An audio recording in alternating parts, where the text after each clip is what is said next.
Bonjour à tous. Donc je vais vous présenter un nouveau framework JS. En réalité, il existe depuis 2020, mais je le trouve vraiment très très bien. Donc il s'appelle AlpineJS, qui regroupe la plupart des fonctionnalités des gros frameworks comme Angular ou du React ou du Vue.js.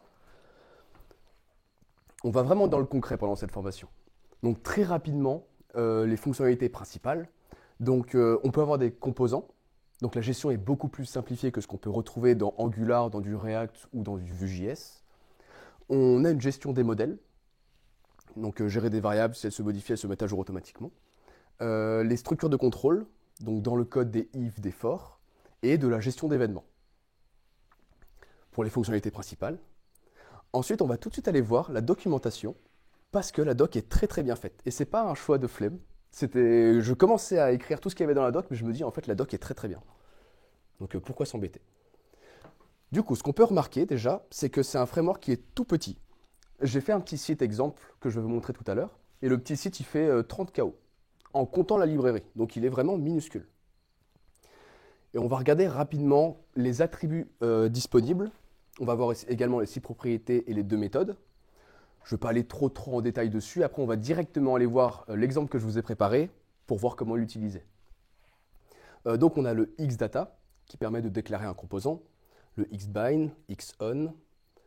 On peut aller voir directement le xtext. Ici, donc en fait, ça va récupérer le contenu d'une valeur, d'une variable.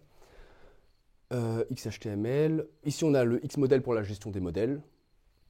Le xShow. Là, ça commence à être intéressant parce que ça, c'est des choses qu'on retrouvait dans Angular, par exemple, qui ressemblent à du xif pour montrer des éléments de manière conditionnelle. On a la gestion de transition. On a des for. Donc là, on arrive dans les structures de contrôle. On a du if. On a le init qui va se lancer du coup au début quand le site va s'initialiser. Le effect, j'ai pas trop utilisé. Ref, le xcloak, ça permet de faire du laziness, je crois que ça s'appelle comme ça. En gros, ça va initialiser l'élément seulement quand le site a terminé de s'initialiser. Et ensuite le xignore, pareil que j'ai pas spécialement utilisé. Voilà, donc là déjà, on a vu la moitié de ce que Alpine propose, mais c'est déjà assez puissant. Et encore une fois, la librairie tient en 20 ou 30 KO. Quelques propriétés. Donc le store qui va nous permettre de gérer des variables dans tout le site. Donc quand je dis tout le site, pour l'instant ce sera juste un index.html.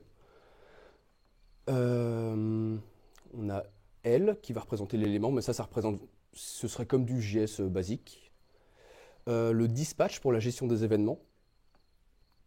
Le watch que j'ai pas spécialement utilisé. Et ref et nextIC. Et ensuite, je vous montre rapidement. Donc là, on a 2 méthodes qu'on aurait vraiment. Ça, c'est du pur JS. Donc on a le data qui va gérer les composants. Et on a le store qui va gérer des variables qui seront accessibles dans tout le site. J'ai pas du tout lancé de chronomètre, je suis désolé. Je vais tout de suite vous montrer un petit site que j'ai fait avec. Et comme ça, on va regarder comment on utilise ces différents attributs. Alors. On peut ajouter un titre. C'est pour une gestion de galerie de photos.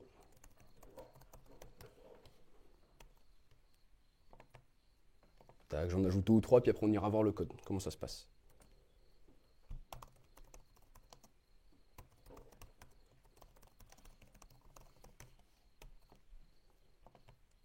Ok, et on peut également ajouter un auteur si on le souhaite.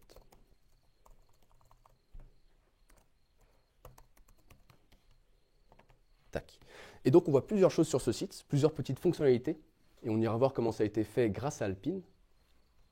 Déjà, on a nos photos ici. Donc les photos ne sont pas stockées en dur, hein, je suis allé les récupérer sur un site externe. On a un premier formulaire qui permet d'ajouter une photo. Quand on clique sur une photo, on a une modale qui s'affiche avec le titre et la description que j'ai indiqué. On a l'auteur également. On peut ajouter un auteur et on peut supprimer les auteurs et on a également un compteur de photos pour chaque auteur. Voilà, c'est des choses très simples. Je ne pense pas que cette technologie pourra aller chez un gros client, Mais je voulais vous le présenter parce que j'ai déjà fait un petit site avec Alpine et c'était assez plaisant à utiliser. Donc, allons directement dans le code. On va commencer par la galerie de photos. Donc la galerie de photos que vous voyez, c'est ce bout de code. Ce bout de code, qu'est-ce qu'on voit? On voit qu'on a une première structure de contrôle avec notre for. On voit également ici le xData qui permet de déclarer un composant. Et on va directement aller voir où est déclaré ce composant. Donc ce sera dans le script JS. Et on aura également notre variable photo. Donc ici, là, j'étais dans index.html. On va ici. Tac. Donc là, on a notre Alpine Data pour déclarer nos composants. On a Galerie App qui sera notre seul composant pour l'exemple que je vous ai préparé. Et Photo qui est au début un tableau vide. Donc ça, c'était pour la première partie. On voit ici qu'on a également un click qui va permettre de gérer le clic. Mais du coup, c'est Alpine qui propose ce petit attribut. Voilà, très bien, donc ça ouvre la modale. Ensuite, je voulais vous montrer les auteurs. Les auteurs ici. Donc, liste des auteurs que je vous remonte sur le site. Donc, ça ressemble à ça. Donc, juste la liste des auteurs avec le compteur à côté.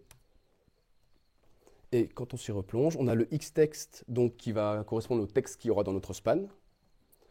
Le nom de l'auteur, qu'on a récupéré juste au-dessus. Et ensuite, on peut avoir le getPhotoCount. On va aller voir également où sont déclarées ces fonctions.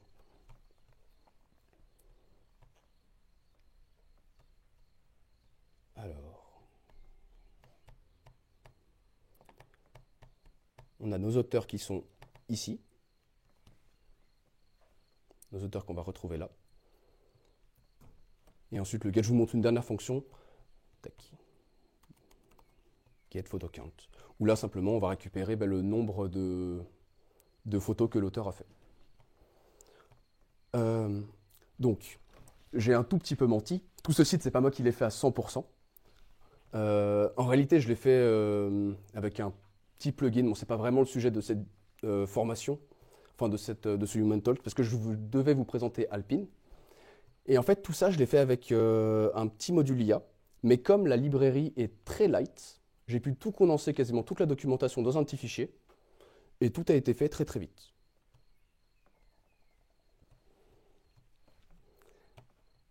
Et je peux continuer rapidement la présentation, mais je suis sur la fin. Pour conclure sur ce petit... pour conclure sur Alpine, je trouve que ça peut remplacer Angular pour faire des petits sites. C'est très puissant, notamment avec les structures de contrôle. Il y a des plugins existants, notamment pour la gestion des routes, parce que du coup, Alpine tel quel ne propose pas la gestion des routes. Ça ne propose pas non plus le fait de faire des appels API, mais il y a des plugins qui le permettent. La dernière fois, j'avais présenté HTMX, qui permettait de rajouter des petites balises comme ça dans le HTML, mais c'était beaucoup, beaucoup moins puissant. Et ici, Alpine était beaucoup plus puissant.